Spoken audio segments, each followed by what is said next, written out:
এখন এই বিষয়টা হচ্ছে যে আপনারা দেখতে পাচ্ছেন যে সামাজিক যোগাযোগ মাধ্যমে আমাকে নিয়ে একটা বিষয় ভাইরাল হয়েছে, বিভিন্ন পত্র পত্রিকায় সেগুলো হয়তো প্রচার হচ্ছে।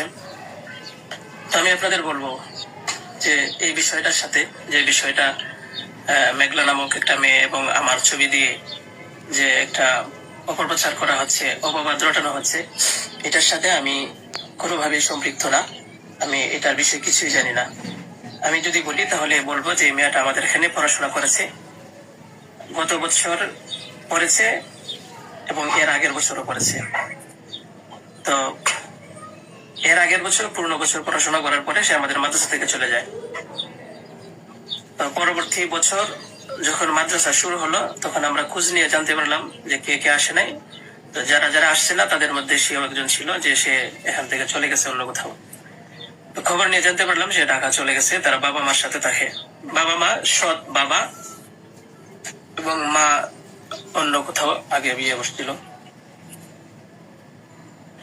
তো বর্তমান যে বাবা আছে মেঘলা, তার মেয়ে না, বরং আগের বাবার মেয়ে সে।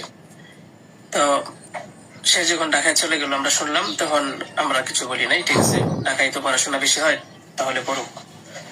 আমরা আমাদের ক্লাস শুরু করে দিলাম। কিছুদিন যাওয়ার পরে দেখলাম আবার এই মেয়েটা আমাদের মাদ্রাসায় আসছে।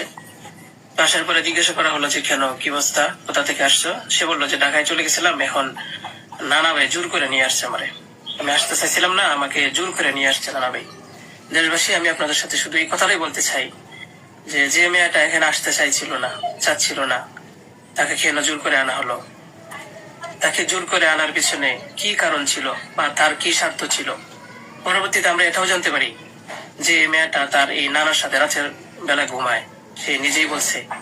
কেন বলছে? যখন আমরা জিজ্ঞাসা করলাম যে তুমি হিজাব পরো না, অন্য মেয়েরা হিজাব পরে, তুমি বোরকা পরো না, অন্য মেয়েরা বোরকা পরে, কারণ তার চলাফেরা সম্পূর্ণ আলাদা ছিল। আপনারা চাইলে গ্রামে গিয়ে মাদ্রাসার ছাত্রছাত্রী যারা আছে তাদের সাথে কথা বলে দেখতে পারেন যে সে সম্পূর্ণ আলাদা ছিল।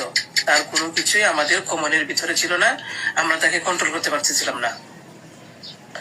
তো সে এইভাবে কিছুদিন থাকার পরে আমরা ভাবলাম যে হয়তো তাকে আমরা রাখতে পারবো না, কারণ আমরা তাকে কন্ট্রোল করতে পারছি না। হয়তো মেয়েটা অন্য কোথাও গিয়ে যদি কন্ট্রোলে থাকতে পারে, পড়াশোনা করে, তাহলে এটা তার জন্য ভালো। তাই আমরা তার গার্জেনের কাছে বললাম, তার মাকে আমরা বুঝিয়ে বললাম। আমাদের উদ্দেশ্য এটাই ছিল যে তার মা যেন তাকে বুঝিয়ে বলে যায় যে হুজুরের কথা মেনে চলবা, মাদ্রাসার নিয়ম কানুন মেনে চলবা, এই কথাগুলো উনি বুঝিয়ে যাবেন। কিন্তু উনি কি করছেন যে ওনার মেয়েকে উনি বলছে যে না, আমি